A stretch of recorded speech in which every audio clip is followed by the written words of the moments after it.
السلام علیکم ورحمۃ اللہ وبرکاتہ۔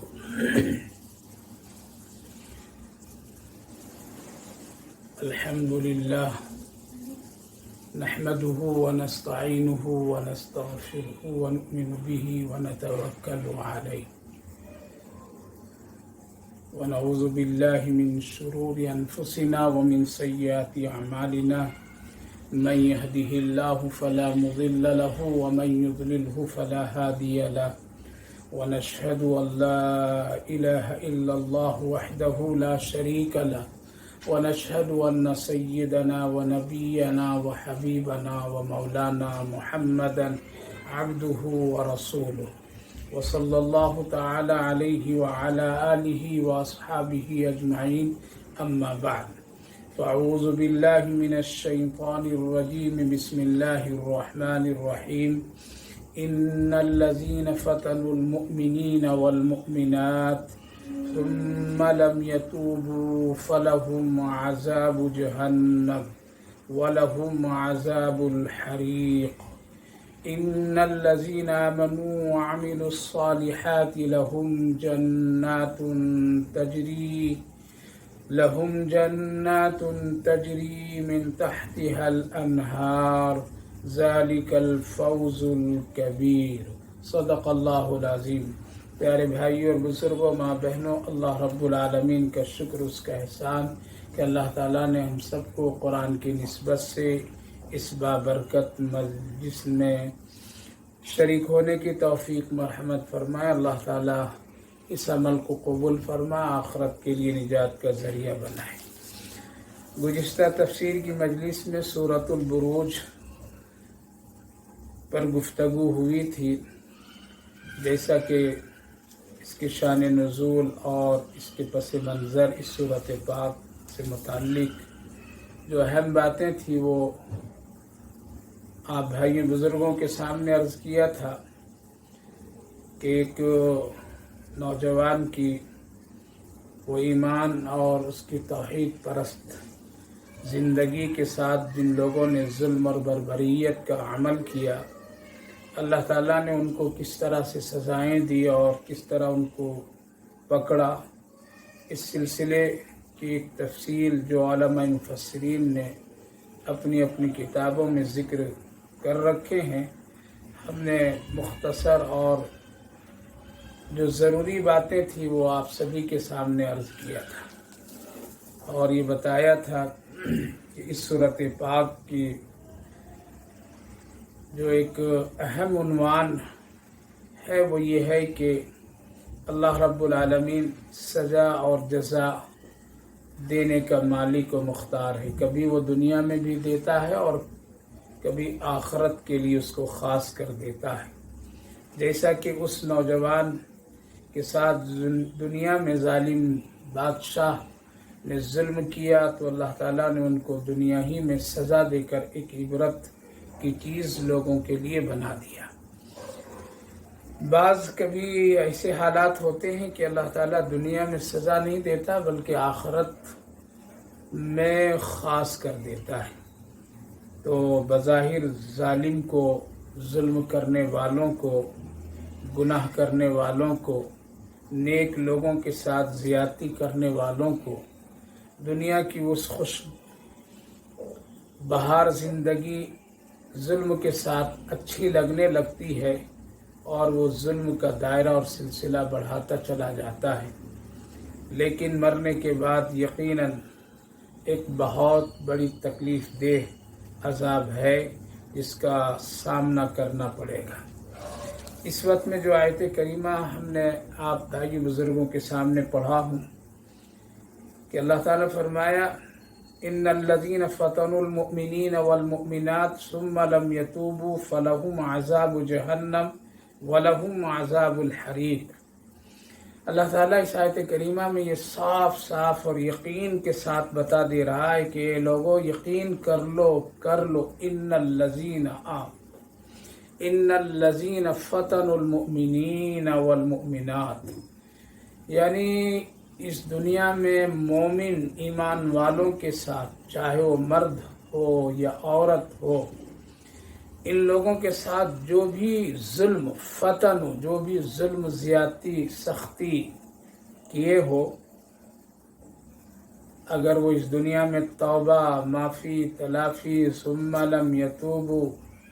اگر اس نے کیا نہیں تو اللہ صاف فرما رہا ہے فَلَهُمْ عَذَابُ جَهَنَّمْ وَلَهُمْ عَذَابُ الْحَرِيقِ،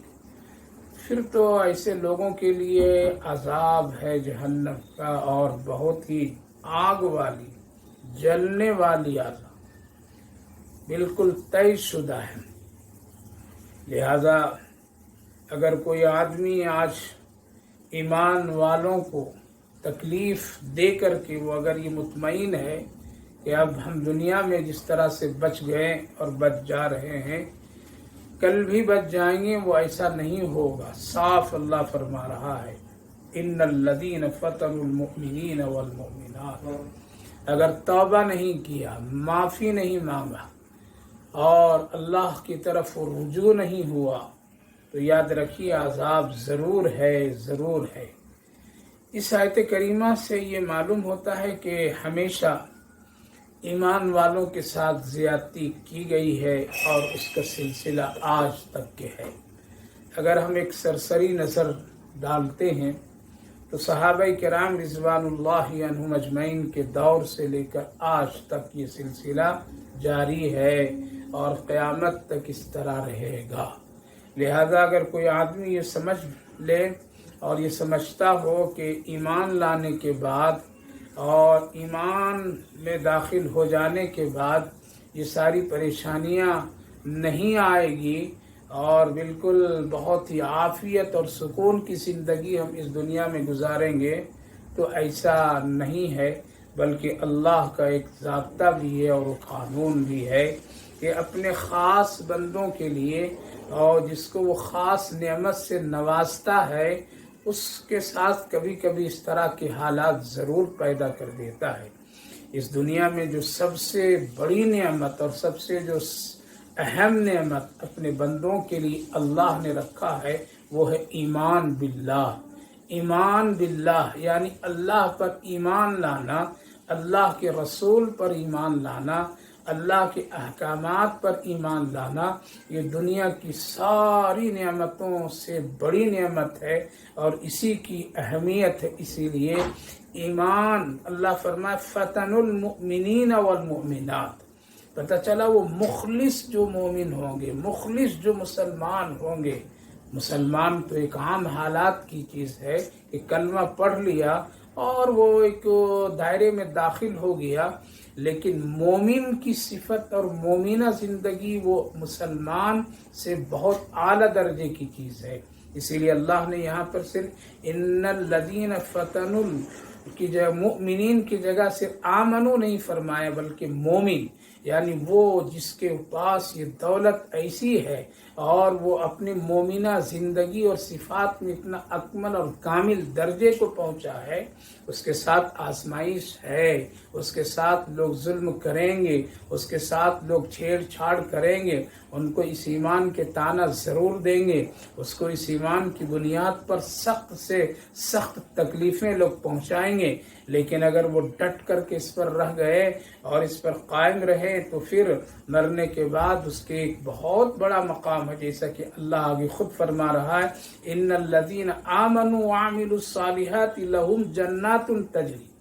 مومن مسلمان اور مومنہ عورتوں کو تکلیف دینے والے کے لیے اللہ فرمایا کہ اگر وہ توبہ نہیں کرتا تو فلہم عذاب جہنم، فلہم عذاب جہنم ولہم عذاب الحریق۔ پتہ چلا کہ جو لوگ صحابہ کو تکلیف دیے، صحابیات کو تکلیف دیے، اور پھر اگر وہ لوگ توبہ نہیں کیے، ایمان میں داخل نہیں ہوئے، اسی طرح سے ان کی زندگی گزر گئی، تو مثالیں موجود ہیں آج۔ وہ لوگ، وہ صحابہ کرام رضوان اللہ عنہم اجمعین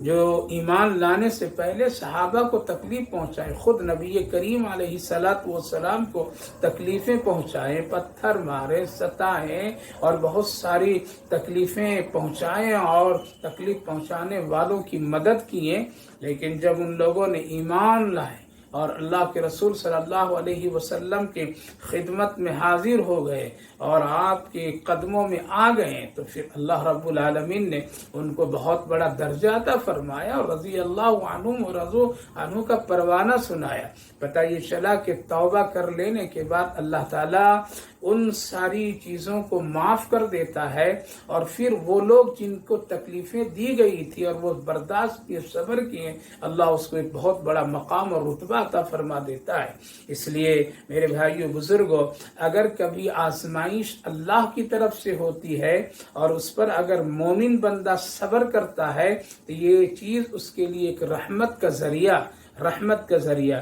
اسی لیے تکلیف، آزمائش، امتحانات کئی مختلف شکلوں میں ہے اور مختلف شکلوں میں اس دنیا میں انسان کو اٹھانا پڑتا ہے۔ لہذا اگر کبھی آزمائش اللہ کی طرف سے ہو اور اس کی پہچان یہ ہے کہ ایسے حالات اور ایسے موقع پر کہ جب تکلیف اس کو، آزمائش اللہ کی طرف سے ہو رہی ہو، اور اگر وہ بندہ اللہ کی طرف اور کھینچا چلا جاتا ہے، اللہ کی طرف اور رجوع ہوتا ہے، نیکی کا کام اور کرتا ہے، تو یاد رکھیے یہ ہے رحمت، یہ اللہ کی طرف سے خاص اس کو انعام ہے جو اللہ رب العالمین اس کو پرکھ رہا ہے، اس کو اس کے دل کی گندگیوں کو صاف کر رہا ہے، اس کے دل میں اپنا یقین مضبوطی سے بیٹھا رہا ہے، تو یہ ایک رحمت کا ذریعہ بنتا ہے، اور اس میں پھر صبر کرنے کے بعد اللہ تعالیٰ ان تکلیفوں کو ہٹا دیتا ہے اور پھر اس کو اس دنیا میں بھی اور آخرت میں ایک اعلیٰ مقام عطا فرماتا ہے۔ لہذا آج کبھی کبھی اس طرح کی باتیں کمزور طبقے اور کمزور ایمان والوں کے دلوں میں شیطان وسوسے کی شکل میں اور کبھی تو یقین کے درجے میں بیٹھا دیتا ہے، اور وہ یہ کہتا ہے کہ اگر صحابہ کرام رضوان اللہ عنہم اجمعین یا اس طرح کے جو لوگ بہت بڑے ایمان والے اور اسلام سے بہت ہی گہرا تعلق رکھنے والے تھے، تو پھر اللہ ان کو اس دنیا میں کیوں تکلیفیں دیا، کیوں اس کو مصیبتوں میں ڈالا؟ وہ تو اللہ کے بہت قریب تھے، اللہ کے وہ بہت ہی رجوع ہونے والے تھے، اللہ کی طرف وہ کھینچے چلے جاتے تھے، لیکن پھر بھی ان کو اتنی تکلیفیں پہنچائی گئی، آخر کیوں ایسا ہوا؟ لیکن ایک دوسرا نظریہ یہ ہے کہ جو لوگ آج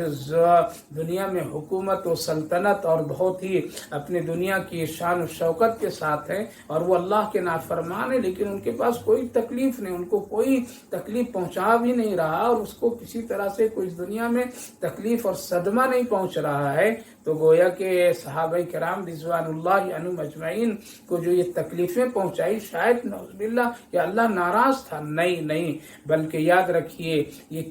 اس کی کئی شکلیں ہیں۔ صحابہ کرام رضوان اللہ عنہم اجمعین کو جو اس دنیا میں تکلیفیں پہنچی ہے لوگوں کی طرف سے یا اللہ رب العالمین کی طرف سے، تو یاد رکھیے کہ یہ ایک آزمائش تھی، ایک امتحان تھا۔ اللہ رب العالمین ان کے تمام پوری زندگی اور تمام شعبوں میں اس طرح اس کو پختہ کرنا تھا، اتنا مضبوط بنانا تھا، اتنا پکا بنانا تھا، جس کی وجہ سے اللہ تعالیٰ ان پر آزمائش ڈالتا چلا گیا، بار بار دیکھتا چلا گیا، کبھی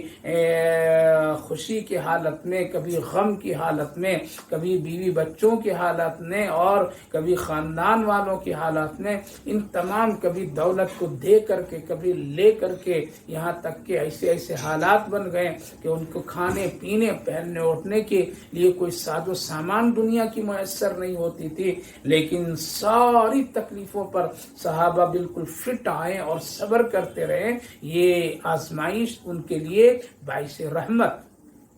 لہذا جب اللہ تعالیٰ نے مکمل ان کو آزما لیا اور صحابہ کرام رضوان اللہ عنہم اجمعین کے جو زندگی میں جو کچھ کمی تھی، کوتاہیاں تھی اور جو بھی خرابیاں تھی، عقیدے کے اعتبار سے، عبادات کے اعتبار سے، معاملات کے اعتبار سے، ان سے ساری گندگیوں کو، ساری خرابیوں کو اللہ تعالیٰ نکالا، اس طرح نکالا جیسے کسی زنگ آلود لوہے کو آگ پر رکھ کر کے اس کو تپا کر کے اس کے تمام گندگیوں کو صاف کر دیا جاتا ہے اور بہت ہی پکا اور فور مضبوط بنا کر کے پھر اس کو اس استعمال میں لایا جاتا ہے، اسی طرح صحابہ کرام رضوان اللہ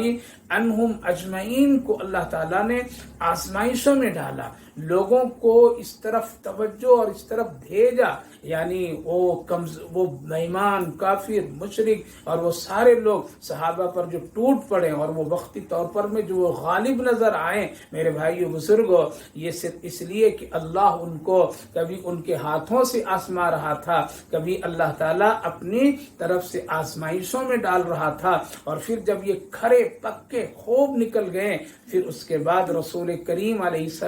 السلام کی خدمت میں ان کو دیا، غلام بنایا، اور پھر ایسے ہوئے کہ ساری دنیا ایک طرف اور اللہ کے رسول کی محبت الفت ایک طرف، اور پھر اپنی زندگی کو اتنا معیار بلند اور اونچا بنایا کہ خود نبی کریم علیہ السلام ہی نہیں بلکہ خود اللہ نے فرمایا وَإِذَا قِيلَ لَهُمْ آمِنُوا كَمَا آمَنَ النَّاسِ قَالُوا أَنُؤْمِنُ كَمَا آمَنَ السُّفَهَاءُ۔ پتہ چلا کہ اللہ نے پھر پوری قیامت تک آنے والے انسانوں کے لیے ایمان کے ایک معیار بنا کر کے صحابہ کرام رضوان اللہ عنہم اجمعین کو تیار کر کے دیا کہ اگر تم ایمان لانا چاہتے ہو، عمل کرنا چاہتے ہو، عبادت کرنا چاہتے ہو، تو بس ان صحابہ کرام رضوان اللہ عنہم اجمعین کو دیکھو، یہی تمہارے لیے ایک معیار ہے۔ یہ کب نصیب ہوا میرے بھائی بزرگوں؟ جب وہ بہت ہی فتنوں کے زمانوں اور ان حالات آزمائشوں سے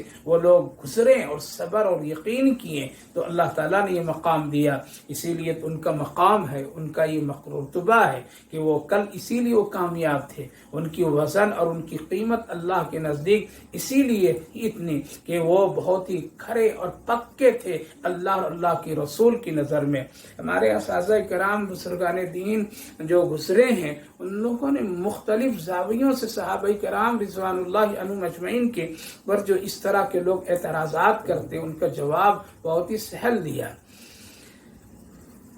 جس طرح سے آپ سمجھیے کہ ایک دکان ہے اور دکان پر 3 بوریے ہیں، 3 بوریے ہیں، 3 بوریوں میں اللہ رب العالمین نے عجیب و غریب صحابہ کی زندگی بھی بے مثال بنائی۔ 3 بوریے ہیں، 100 کیجی کے ہیں، کوئی خریدار پہنچتا ہے اور پوچھتا ہے کہ مجھے 100 کیجی گیہوں چاہیے، اور یہ تینوں بوریاں رکھی، ان کی قیمت بتلائیے۔ دکاندار بتاتا ہے کہ ایک بوری جو ہے اس کی قیمت 2000 ہے، دوسری جو بوری ہے اس کی قیمت 1000 ہے، اور جو تیسری بوری ہے اس کی قیمت 500 ہے۔ خریدنے والا حیران ہو جاتا ہے کہ آخر ایسا کیوں؟ سب میں 100 کیجی گیہوں ہے اور ایک ہی جگہ ہے، تو آخر ایسا کیوں کہ قیمت اتنا فرق 2000 1500؟ وجہ اس کی بتائیے۔ جبکہ وزن ایک دکان کا مالک ایک دکان ایک جگہ ایک ہی جگہ تینوں بوریاں ہیں، آخر دیکھنے میں بالکل برابر ہیں۔ دکاندار نے کہا کہ مسئلہ یہ ایسا ہے کہ جس بوری کی قیمت 2000 ہے اس کے ساتھ مسئلہ یہ ہے کہ اس میں خالص گیہوں ہے، اس میں کوئی خرابیاں نہیں ہیں، کوئی دانہ سڑا ہوا کیڑے والا، اس کے اندر کنکر پتھر ٹکڑے بھوسے ادھر ادھر کی کوئی چیز نہیں۔ ہم نے اس بوری میں ایک ایک دانے کو پرکھ کر کے چھانٹ کر کے بہت عمدہ سے عمدہ جو میرے پاس ہے وہ ہم اس میں ڈال کر کے اس کے وزن 100 کیجی بنائے، اس لیے اس کی قیمت 2000۔ آپ اس کو خریدیں گے اور خرید کر کے اگر لے جائیں گے تو آپ کو اس کو چھانٹنے کی ضرورت نہیں، اس سے خراب دانے نکالنے کی ضرورت نہیں، اس سے کنکر پتھر کو نکال اور دیکھنے کی ضرورت نہیں، سیدھے آپ اس کو مشین میں ڈالیں گے یا جہاں بھی چکی میں ڈالیں گے بہترین اور فریش اور عمدہ قسم کا آٹا نکلے گا،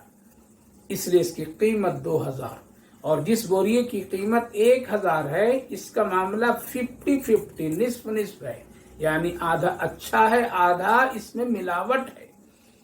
آپ اگر اس کو گھر لے جائیں گے اور اس کا آٹا آپ عمدہ بنانا چاہیں گے تو ضروری ہے آپ کو پہلے اس سے چھانٹنا پڑے گا، اس سے کنکروں کو نکالنا پڑے گا، خراب کیڑے والے دانوں کو نکالنا پڑے گا، اس کو ہر طرح سے الگ کرنا پڑے گا، اور آپ اچھے عمدہ قسم کے گیہوں کے دانے اب جب چن کر کے کنارے کریں گے تو 100 میں سے آپ کو 50 kg حاصل ہوں گے، باقی 50 خراب نکل جائیں گے، وہ کوئی کسی کام کے لائق نہیں، اس کو آپ کو پھینکنا پڑے گا، اس لیے اس کی قیمت اتنی ہے۔ اور جو تیسری بوری ہے 500 کی، اس کا مسئلہ تو اور اس سے خراب ہے۔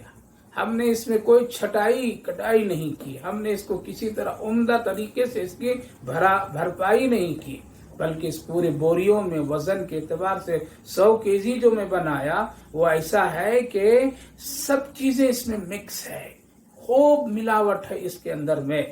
اس میں کنکر پتھر غلط غیر دانے بھوسے کوڑے ٹکڑے، یعنی جتنی خراب چیزیں ہمیں ملی وہاں پر میں فیکٹری میں یا کھلیان میں یا کھیت کے بعد گیہوں کے جہاں جہاں مرحلے وہاں سے اٹھا کے میں نے لیا، سب بھر دیا اس میں، ہم نے ایک بھی چنا نہیں، ایک بھی چھانٹ کاٹ نہیں کی، ہم نے کسی طرح سے اس کو علیحدہ ادھر سے ادھر نہیں کیا، بلکہ سب ملا کر کے 100 kg کا بڑا بوریا ہم نے تیار کر دیا، جو دیکھنے میں بھی مکمل اور وزن میں بھی مکمل ہے۔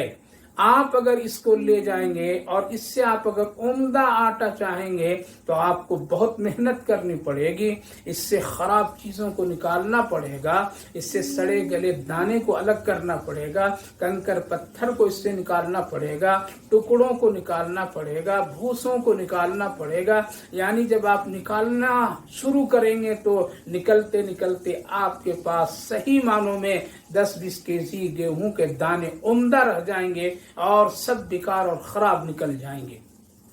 اس لیے اس کی قیمت جو ہے وہ 500 ہے۔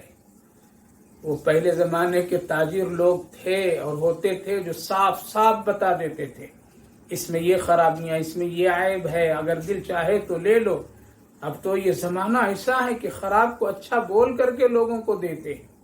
اب زمانہ تو ایسا ہے کہ کوئی آدمی اپنی چیز کو خراب کہتا ہی نہیں ہے، چاہے وہ بہت ہی خراب اور نکمی چیز ہو، لیکن ہر ایک تاجر اس کو عمدہ سے عمدہ بتاتا ہے اور گاہکوں کو دھوکہ دیتا ہے، جس کی وجہ سے آج خیر نہیں ہے۔ آج ان تاجروں کی جو پریشانیاں، اس کی وجہ یہی ہے کہ وہ اپنی تجارتی مہارت میں، تجارتی معاملات میں اپنے گاہکوں کو اور اپنے لوگوں کو جتنی تکلیف اور اذیت اور دھوکہ دیتے ہیں، جس کی وجہ سے آج تاجروں میں خوشیاں نہیں ہیں، آج تاجروں میں سکون نہیں ہے، آج تاجروں میں وہ ایمانداری باقی نہیں ہے۔ افسوس ہے میرے بھائی بزرگوں، پہلے کے لوگ صاف صاف بتا دیتے تھے، پہلے کے لوگ سیدھی سیدھی باتیں کر کے بیچتے تھے، لیتے تھے، دیتے تھے، اور پھر ان کی زندگی پاکیزہ بنتی تھی۔ خیر، ان تینوں بوریوں کی مثال، ان الذین فتنوا المؤمنین والمؤمنات، جو لوگ کہتے ہیں کہ صحابہ اتنی تکلیفوں میں کیوں مبتلا ہوئے، کیوں اللہ ان کی مدد نہیں کیا اس وقت میں، کیوں ان کو لوگ اتنی تکلیفیں دیں اور اللہ ان کے ساتھ کو خیر کا اس وقت معاملہ نہیں کیا، کوئی سولی پر چڑھا دیے گئے، کوئی آگ پر ان کو ڈال دیا گیا، کوئی ہارے سے چیر دیا گیا، کوئی کسی کو پھانسی دے دی گئی، کسی کو کیا کیا بہت ساری تکلیفیں، یہاں تک کہ حضرت سمیہ رضی اللہ عنہا کو ابو جہل نے تو اونٹ میں پیروں کو باندھ کے چیر دیا۔ کیوں نہیں اللہ مدد کی اس وقت میں، اور کیوں لوگ اتنی تکلیفوں میں رہے؟ اس کی مثال جو میں نے 3 بوریوں سے دیکھی ہے،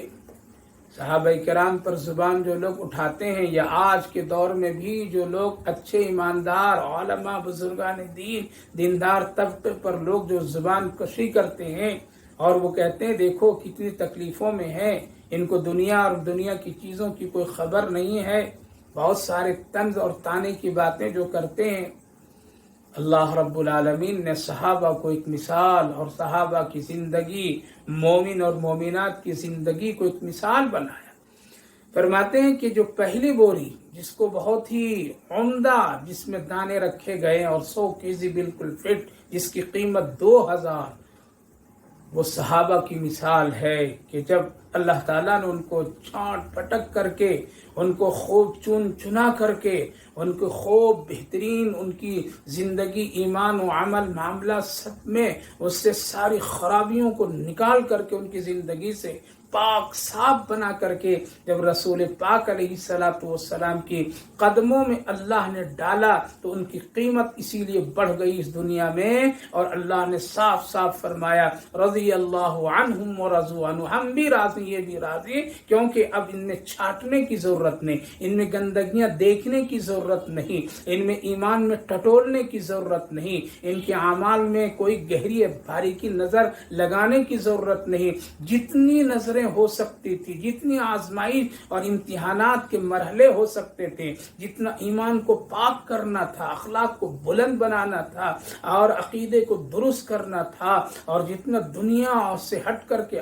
آخرت کی زندگی کو بہتر بنانا تھا، اللہ نے بنا دیا، اور ان کی زندگی سے ایسی پاکیزگی اور ایسا طہارت کی کیفیت پیدا فرما دیا کہ کہیں اب کوئی نقص ان میں، عیب نہیں کہ ان کے ایمان میں کوئی کھوٹ ہو، ان کے معاملات میں کوئی کھوٹ ہو، ان کی عبادات میں کوئی کمی ہو۔ اللہ نے مکمل چھانٹ پھٹک کر کے رسول پاک علیہ الصلوۃ والسلام کی خدمت بھی دی ہے، جس کی وجہ سے ان کی قیمت اللہ کے نزدیک بھی اور دنیا والوں کی نظر میں بھی ان کی قیمت، وہ مختصر تھے، وہ تھوڑے تھے، لیکن بہت ہی پکے تھے، باقیمت تھے، جس کی وجہ سے ان کو کامیابی دنیا میں ملتی چلی گئی، اور وہ تھوڑے ہو کر کے بھی دنیا میں غالب ہو کر کے رہے۔ میرے بھائیو بزرگوں، یہ ہے وہ صحابہ کرام رضوان اللہ عنہم اجمعین کی زندگی۔ ہاں، لیکن جن لوگوں نے صحابہ کو تکلیف پہنچائی، جن لوگوں نے صحابہ کرام رضوان اللہ عنہم اجمعین کو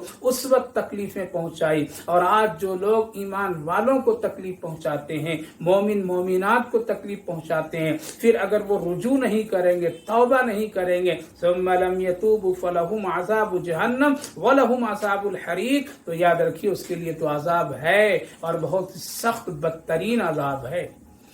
دوسری بوری، یہ وہ صحابہ کرام رضوان اللہ عنہم اجمعین کی جماعت، جب تک صحابہ چھٹے چھٹائے رہے، کسی کو حق نہیں ان کی طرف انگلی اٹھانے کا، ان کے ایمان میں کوئی گہری نظر ڈالنے کا، ان کے معاملات میں کوئی عیب نکالنے کا، سب اللہ ٹھیک درست کر دیا، اب کسی کو حق نہیں دیا، اسی لیے صاف فرما دیا گیا یہ تمہارے لیے معیار ہیں، یہ تمہارے لیے ہدایت اور رشد کے لیے، یہ تمہارے لیے ایک روشنی ہے۔ جب صحابہ کا زمانہ جب ختم ہوا تو پھر کچھ اس میں ملاوٹیں آئی، وہ ہے دوسری بولی، یعنی 50-50 کے مسلمان ہو گئے، نصف نصف کے مسلمان ہو گئے، یعنی آدھے آدھے پہ رہ گئے، کچھ آخرت کی طرف، کچھ دنیا کی طرف، جب دنیا اور کچھ حالات آئے تو دنیا کی طرف آ گئے، کچھ ہوا تو ادھر چلے گئے، یا یوں کہہ لیجئے کہ صحابہ کرام رضوان اللہ عنہم اجمعین کی جماعت میں آدھے ایسے قسم کے لوگ آ گئے جو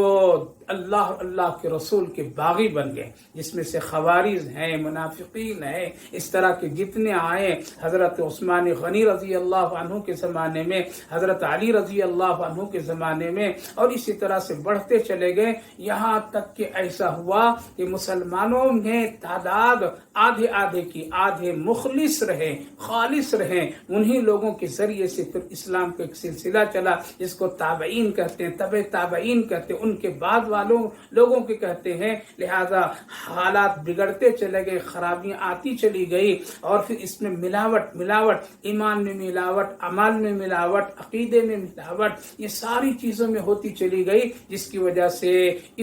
اب مسلمانوں میں اگر چھانٹ کاٹ کیا جائے تو پھر اس وقت کے حالات کے اعتبار سے آدھے آدھے پر رہ گئے۔ یہ وہ دوسری بوری کی مثال ہے۔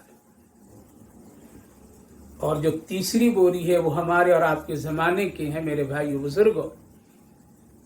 جس زمانے میں آج ہم لوگ ہیں تو بڑی تعداد، لیکن بڑی ملاوٹ ہے تو یہ بوری 100 کیجی کی، لیکن اس کے اندر بہت ملاوٹ ہے۔ آج مسلمانوں کی جماعت سے اگر پکے سچے مومن مسلمان کو ڈھونڈا جائے تو بہت کم، 100 میں 5 نکلیں گے۔ اس کا اندازہ یوں کر لیجئے کہ آج مسلمانوں میں 5% نمازی ہیں،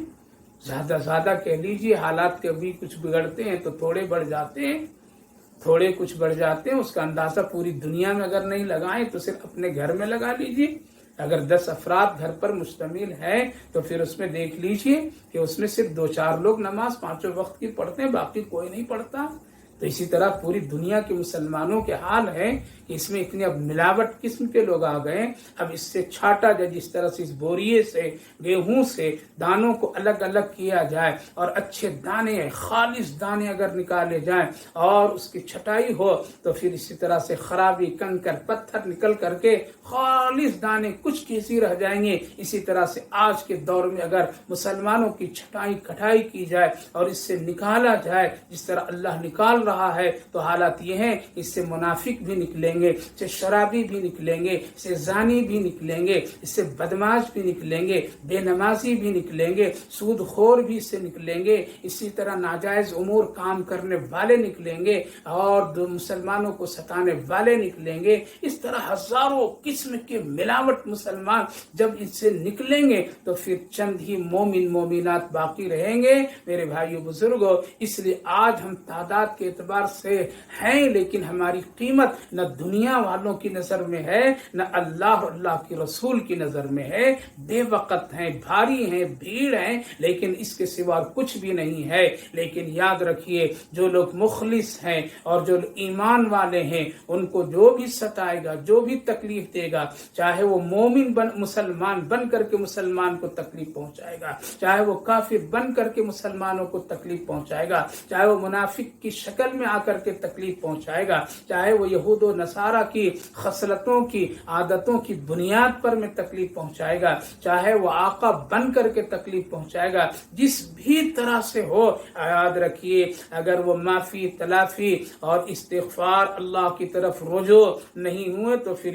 فَلَهُمْ عَذَابُ جَهَنَّمْ وَلَهُمْ عَذَابُ الْحَرِيقِ، جس طرح سے اس لڑکے کے ستانے والے اور لڑکے کے ساتھ میں ایمان لانے والے مخلص مسلمانوں کو جن جن لوگوں نے آگ کی تیاری کی، آگ کے خندق بنائے اور ان لوگوں کو اس میں ڈال کر کے تکلیف اذیت دینا چاہے، اللہ رب العالمین نے ان کا بدلہ اسی وقت لیا کہ وہ آگ ان کے گھروں کی طرف نکل پڑی اور گھروں کو خاکستر کر دیا، گھر والوں کو جلا دیا، یہاں تک کہ وہ بادشاہ ظالم جس کے حکم سے ایمان والوں کو ستانے کا کام کیا گیا تھا، اس کی طرف آگ بھاگتی جاتی تھی اور وہ بھاگتا چلا جاتا تھا، یہاں تک کہ وہ دریا میں ڈوبا اور غرق ہو کر کے مر گیا۔ میرے بھائیو بزرگوں، اس لیے صبر کرنا چاہیے، صبر کرنا چاہیے، اللہ کی طرف رجوع کرنا چاہیے، یقین بنانی چاہیے اور وہ کام کرنا چاہیے جو اللہ نے فرمایا، ان الذین آمنوا وعملوا الصالحات لہم جنات تجری من تحتها الانہار۔ ہاں بے شک جو لوگ ایمان لائے وعملوا الصالحات اور عمل صالح کیے، عمل صالح کا دائرہ بہت وسیع ہے، اس میں عبادات بھی ہیں، اس میں معاملات بھی ہیں۔ آج ہم لوگ صرف اسلام کو 5 وقت کی نماز کی شکل میں جانتے ہیں، مسلمان ہیں وہ سمجھتے ہیں بس 5 وقت کی نماز پڑھ لیا ہم اسلام والے ہیں، ہم مسلمان ہیں۔ نہیں، اللہ تعالیٰ نے وعملوا الصالحات، صالحات کا دائرہ بہت وسیع ہے، اس میں عبادت سے زیادہ معاملات داخل ہیں، اس لیے عبادت اسی وقت محبوب اور مقبول ہوتی ہے اللہ کی نظر میں بھی اور اللہ کے بندوں کی نظر میں بھی جب وہ صالحات میں بہت پکے ہوتے ہیں۔ آج عبادت میں اگر تھوڑی سی اگر محنت ہو جاتی ہے لیکن عمل صالحات یعنی معاملات کی میں بہت کمی رہتی ہے، جس کی وجہ سے نمازیں ہماری پھیکی پھیکی نظر آتی ہے، نمازیوں کو لوگ ہلکے پن سے سمجھتے ہیں اور دیکھتے ہیں۔ وجہ کیا ہے؟ عمل میں وہ دائرہ، عمل کا وہ نسخہ معاملات سے جس کا تعلق ہے اس میں بڑی کمی ہے اور بہت ہی اس کے اندر میں خرابیاں ہیں، جس کی وجہ سے آج ہماری عبادتوں کو اس نظر سے اور عبادت کرنے والوں کو اس نظر سے لوگ نہیں دیکھتے ہیں جس طرح سے دیکھنا چاہیے۔ اس لیے آج ہم اسلام کو ایک بہت ہی مختصر دائرے میں لے آئے کہ بس 5 وقت کی نماز ہے، سال میں دل چاہے اگر کسی کے پاس مال ہے تو حج کر لو اور جا کر کے لوگوں کو دکھا دو، پھر اسی رویے پر اسی رویش پر رہا جائے، پھر اپنے معاملات کو درست نہ کیا جائے، ٹھیک نہ کیا جائے، ہم اسلام والے مسلمان ہیں۔ نہیں، اسلام کا دائرہ بہت وسیع ہے اور عمل صالحہ کا دائرہ بہت وسیع ہے، اس کے لیے ضروری ہے نماز سے بھی کبھی کبھی زیادہ توجہ اپنے معاملات معاملات پر دینی چاہیے. کیوں؟ اگر معاملات خراب ہوتا ہے اور معاملات میں کوئی نقص اور کمی ہوتی ہے تو لوگ فوراً عبادت کی طرف انگلیاں موڑ کر کے کہتے دیکھو یہ آدمی نماز بھی پڑھتا ہے اور جھوٹ بھی بولتا ہے، یہ آدمی نماز بھی پڑھتا ہے اور یہ غلط کام بھی کرتا ہے، یہ آدمی حج بھی کرتا ہے اور یہ پھر معاملات لین دین میں بہت خرابیاں پیدا کرتا ہے. یہ دیکھو لوگوں کے سامنے بڑی دین کی باتیں کرتا ہے لیکن اپنے گھریلو معاملات میں بیوی بچوں کے ساتھ اس کے معاملات اچھے نہیں ہیں. یہ دیکھو یہ دن رات مسجدوں کی فکر میں رہتا ہے لیکن اپنے ماں باپ کی کبھی یہ فکر نہیں کرتا ہے. یہ دیکھو حلال و حرام کی چیزیں بتاتا ہے لیکن جب خود لینے کی باری آتی ہے تو حرام لینے میں کبھی کمی اور پیچھے نہیں ہٹتا ہے. اس لیے میرے بھائیو بزرگوں، اگر آپ اپنی عبادت، نماز، روزے، تلاوت قرآن، حج، زکوٰۃ کی ساری عبادتوں کو اگر خوبصورت، محبوب، مقبول بنانا چاہتے ہیں تو اس سے زیادہ اپنے معاملات کی طرف توجہ دیجیے. اسی لیے اللہ نے جنت کا وعدہ یہ فرمایا، ان الذین آمنوا وعملوا الصالحات لہم جنات تجری من تحتها الانہار. ایسی جنت جس کے نیچے نہریں جاری ہوں گی. 4 نہروں کے بارے میں تذکرہ ہے. 4 نہر، دودھ کا، پانی کا، شراب طہور کا، شہد کا، یہ 4 نہریں ہیں. یہ 4 نہریں ایک ایک آدمی، ایک ایک جنتی کو ملیں گے وہاں پر. اس لیے ہمیشہ آدمی کو جنت کی فکر کرنی چاہیے. اللہ فرمائے ذالک الفوز الکبیر، یہی ہے اس کی بڑی کامیابی. بڑی کامیابی، انسان کو جنت مل جانا یہ بہت بڑی کامیابی. اللہ کی رضا، خوشنودی بہت بڑی کامیابی. اس لیے چاہے کیسا بھی آدمی اس دنیا سے جاتا ہے اس کے حق میں دعا جنت ہی کی جاتی ہے. اللہ اے اللہ اس کو جنت الفردوس عطا فرما، کیونکہ کامیابی اسی میں ہے. خلاصہ یہ ان دونوں آیات کریمہ کا کہ آدمی بالکل اللہ سے جڑے رہے اور جو لوگ کسی ایمان والے کو، کسی مسلمان بھائی نوں کو جو تکلیفیں پہنچاتے ہیں وہ اس خوش فہمی میں نہ رہیں کہ کوئی بھی پوچھنے والا نہیں ہے. اس لیے کہ ہم سب اللہ کے بندے ہیں، اللہ کا حق ہے پوچھنا. لہذا کل پوچھے گا ظالموں سے، کل پوچھے گا قاتلوں سے، کل پوچھے گا ان لوگوں سے جن لوگوں نے کسی کو ناحق قتل کیا، کسی پر ناحق ظلم کیا، کسی کو ناحق ستایا. اللہ ضرور پوچھے گا، چاہے وہ دنیا کا اعلیٰ عہدے دار ہو، بادشاہ ہو یا کوئی بھی کسی طبقے کا ہو. اللہ کے ہاں ضرور بدلہ ہے. آگے اللہ رب العالمین نے فرمایا ان بطش ربک لشدید، اللہ کی پکڑ بہت سخت ہے. اللہ کی پکڑ بہت سخت ہے. میرے بھائی بزرگوں، اس پکڑ پر ہم لوگ کبھی غور نہیں کرتے ہیں، کبھی ہم لوگ اس کی فکر نہیں کرتے ہیں. اللہ کی پکڑ کتنی سخت ہے. اگر اس دنیا میں کسی کو کوئی ذرا چھوٹ ملی ہوئی ہے اور اس دنیا میں اگر اپنے گناہوں کی وجہ سے وہ آزادی زندگی گزار رہا ہے، خوشیوں کی زندگی گزار رہا ہے، عہد و سلطنت کی زندگی گزار رہا ہے، لیکن اگر وہ اللہ کا نافرمان ہے تو اس کی پکڑ ہے ان بطش ربک لشدید انہ هو یبدی و یعید.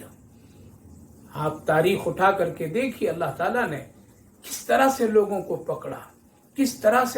پکڑا. جب اللہ کی پکڑ شروع ہوتی ہے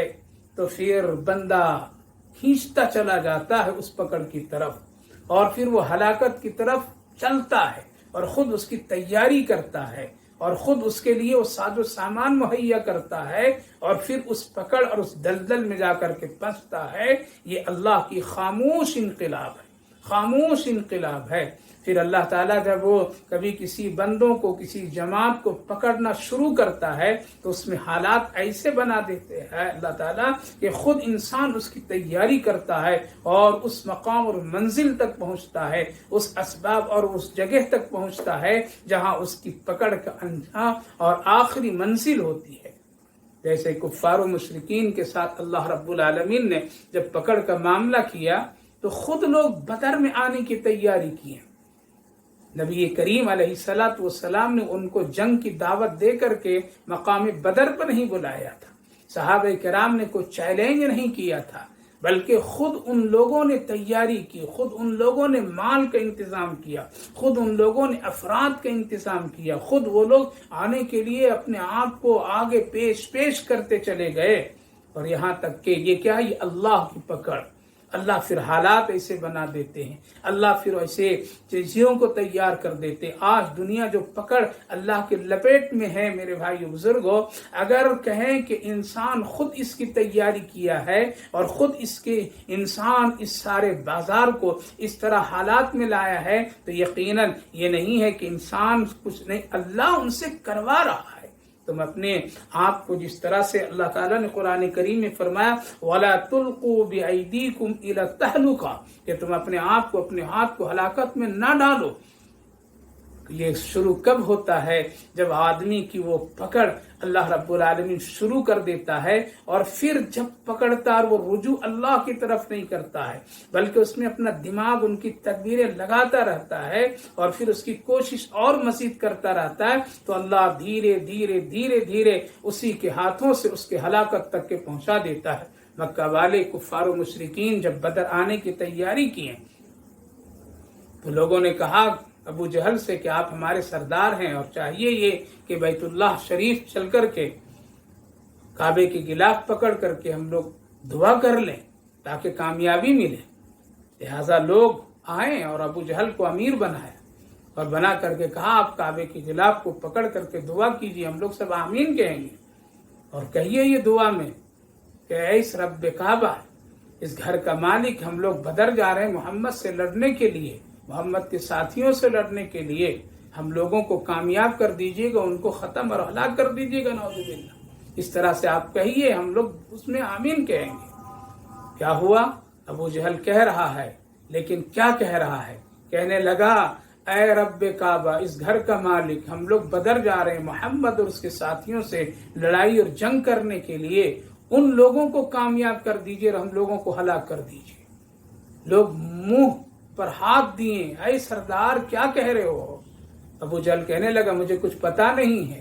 کیا کہہ رہا تھا؟ کہا کہ اس کا الٹا کہہ رہے ہو، کہا کہ مجھے کوئی خبر نہیں۔ یہ اللہ کی پکڑ، یہ اللہ کی پکڑ۔ اللہ ابھی بھی ایک چانس دے رہا تھا، اللہ ابھی بھی ایک موقع دے رہا تھا، ابھی بھی اللہ اس کے لیے ایک راستہ اور ہدایت کی ایک روشنی دکھا رہا تھا، لیکن جب بدماشی شرارت پر آ جاتا ہے اور اللہ جب انجام تک پہنچانا اب چاہتا ہے تو پھر حالات ایسے بنتے ہیں۔ لہذا پھر وہی 3 مرتبہ اسی طرح کیا، لیکن اپنی طاقت، اپنے غرور و حسم پر اتنا وہ لوگ پکے اور پختہ تھے، اور اللہ کی جو پکڑ شروع ہو گئی تھی۔ اب دیکھیے کہاں مکہ ہے، مال خود لگا رہے ہیں، افراد خود تیار کر رہے ہیں، زبان سے اس طرح کی باتیں بھی ہو رہی ہے، لیکن سمجھ میں نہیں رہی اللہ کی پکڑ، یہاں تک کہ وہ بدر پہنچے۔ اور تاریخ اٹھا کر کے دیکھیے، وہ سارے بڑے بڑے سردار سب ختم کر دیے گئے، سب ہلاک ہو گئے۔ آج سب کو ایک کنویں میں ڈال دیا گیا۔ کیا ہے؟ ان بطش ربک لشدید۔ اس لیے میرے بھائی بزرگوں،